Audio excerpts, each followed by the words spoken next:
Do you think that your lack of buy-in on demonetization was the reason why you were not asked to continue? Look, I don't speculate on that. I had a 3-year term. It ended. I went back. I did not Normally, governors have 5-year terms. Yeah, that's but I did not spurn an offer. As I said in my farewell letter, we could not reach an agreement. There was no offer on the table, and I left. That's the end of it as far as I'm concerned. And I'm back to doing the things I like doing, research and teaching. But, okay, you know, everyone I asked, I mean, I told that I'm going to meet Raghuram Rajan, asked me, ask him what's the story behind his leaving. I'm the wrong person to ask. No, you would know, in the sense you're the second best person who knows it. Look, I can speculate as best as you can. I don't have a smoking gun saying, this is why we did not get to the right place. Okay. No, you also, you were the one who offered your resignation. On June the 18th, you said that No, I didn't offer a resignation. Let's be careful.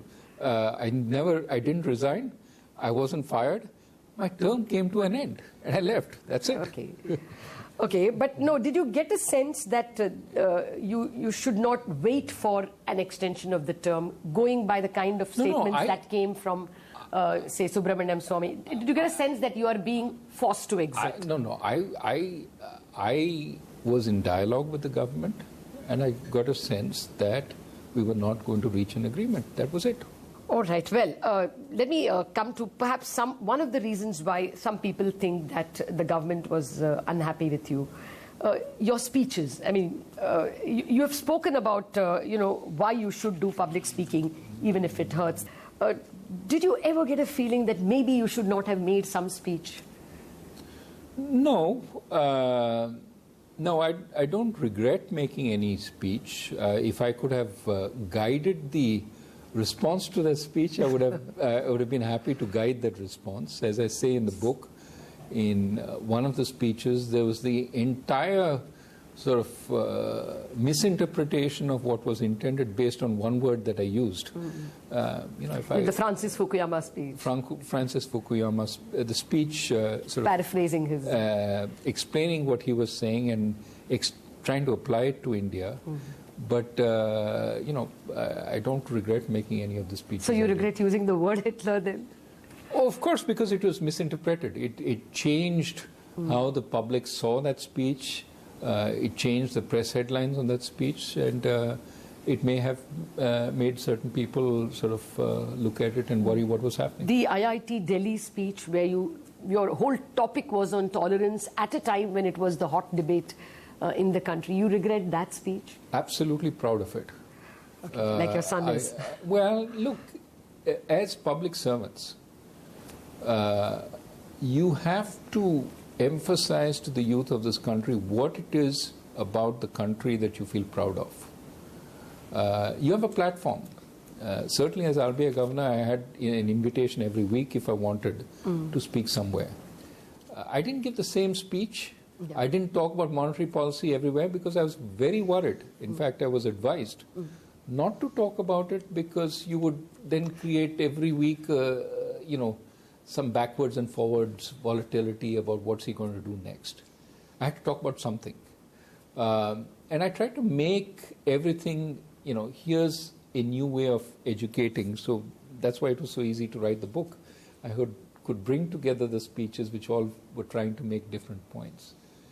But on that speech, I came closest to moving away from the traditional turf. That speech, however, the main point was India's major advantage today is that it's an open society.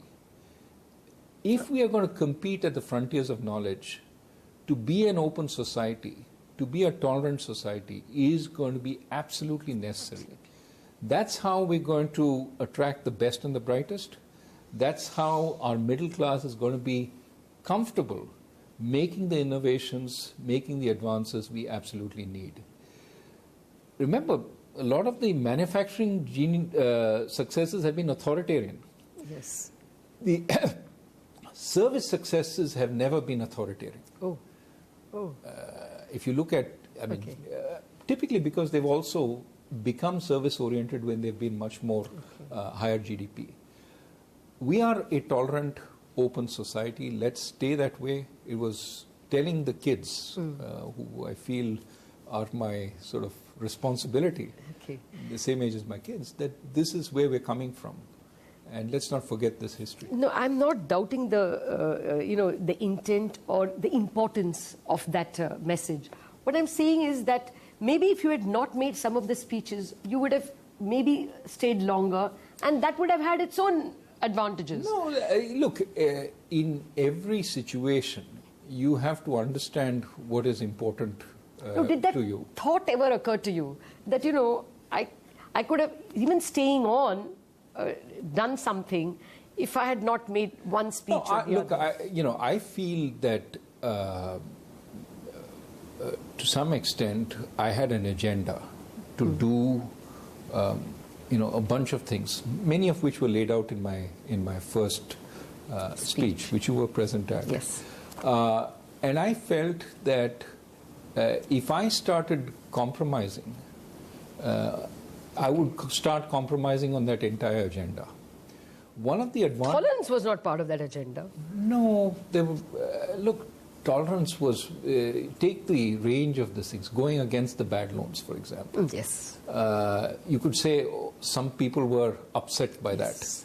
And I have no doubt that the people who have power would be more upset at that than about any speech I gave on tolerance. Yeah. So once you start compromising, it's not clear where you stop. Okay. Clearly, and as I've said in the book, you don't want to speak on any and everything. Remember the venue I was speaking at, a convocation. You're trying to give the kids of the future strength of the country, a message which they take away. Okay. So I feel no compunction about or no second thoughts about this. One last question on that. Did you meet the Prime Minister before you left? I met him regularly. I don't know how after frequently. the 18th of June. I did meet him after that, yes. Okay, so then the next question is, will you ever come back in any fashion anytime soon? No, in any position? I said in my letter that I was open to serve the nation again if there was a need.